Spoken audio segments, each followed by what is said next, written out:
Je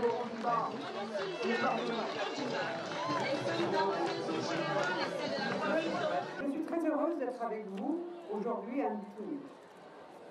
Je suis là en tant que Sylvia, en tant que femme. Une femme gabonaise qui a dû, comme de nombreuses citoyennes dans notre pays, faire face à des petits et des grands combats pour construire son identité, tracer sa voie et trouver sa place dans la société. Une société qui peut parfois limiter notre potentiel et notre épanouissement et nous enfermer dans des stéréotypes et des rôles sociaux réducteurs. Depuis plus de 10 ans, j'ai le privilège de sillonner le Gabon, enfin plus de 10 ans quand même. J'ai écrit mon discours. J'ai le privilège de sillonner le Gabon jusque dans les coins les plus reculés et de rencontrer nos pères, nos mères, nos frères, nos sœurs, nos fils, nos filles. Chacune de ces rencontres me bouleverse, m'interpelle et me laisse avec un profond sentiment de gratitude. Encore merci. Envers ces personnes qui se confient à cœur ouvert, et j'espère qu'aujourd'hui vous vous confierez et vous poserez les questions les plus pertinentes possibles.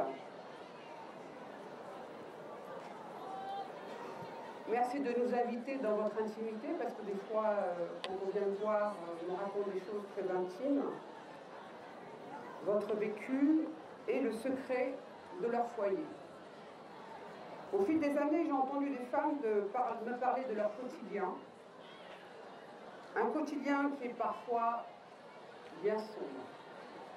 Des belles spoliées, humiliées, violentées, après la mort de leur conjoint. Des collégiennes et des lycéennes abusées, qui voient leur avenir compromis suite à une grossesse précoce. Des femmes affaiblies dans leur chair par des maladies, le sida, les MST, le cancer. Des épouses meurtries par les coups, physiques et psychologiques, données par l'homme, par les hommes qu'elles aiment. C'est toujours avec beaucoup d'humilité, mais surtout un sens accru de responsabilité que j'écoute leurs témoignages, leurs craintes, mais aussi leur espoir pour l'avenir. En tant que femme et mère, je ne peux rester insensible à ces vécus traumatisants, inacceptables. En tant qu'épouse et mère de la nation, je me dois d'agir. Agir vite, avec vigueur, assiduité et détermination, afin que chaque femme gabonaise, sans exception, puisse réaliser son potentiel professionnel, s'épanouir dans son foyer et vivre pleinement sa vie, protégée de toute forme de violence et de discrimination. Là se trouve l'essence même de mon combat.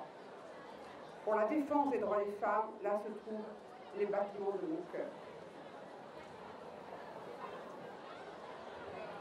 Aux yeux de nos fils et de nos filles, vous êtes des guides, des protecteurs, des modèles. Chacune de vos actions, chacune de vos paroles peut construire un avenir ou malheureusement le détruire. Inspirer ou freiner. J'en parle en connaissance de cause, car mon père a joué ce rôle fondateur dans ma vie. Son regard sur moi était positif, à la fois exigeant et bienveillant. Il croyait en moi, en mes capacités. Il avait des rêves pour moi, des rêves d'épanouissement qui n'avaient pas de limite, par le fait que je suis une fille. Et comme le disait justement le célèbre auteur brésilien Paulo Coelho, c'est la possibilité de réaliser un rêve qui rend la vie intéressante. Je suis mademoiselle Laetitia de la DGK. C'est une nouvelle réjouissante de savoir que la femme a maintenant un bureau au niveau des commissariats pour traiter les problèmes de violence faites aux femmes. Vraiment, nous nous réjouissons de cette nouvelle parce que nous constatons que la femme est prise au sérieux dans la société. Et je demande aux femmes qui sont violentées dans les foyers de se faire enregistrer dans un commissariat pour dénoncer ce fait. Nous avons donc reçu des enseignements concernant le comportement à avoir en cas de violence faite aux femmes. Aujourd'hui, les femmes peuvent, s'il y a des violences au sein du foyer, peuvent donc se rendre dans des commissariats qui sont donc équipés d'une police scientifique qui, elle, est là pour les entendre, les écouter et les orienter vers la possibilité de porter plainte à son mari ou à des membres de la famille.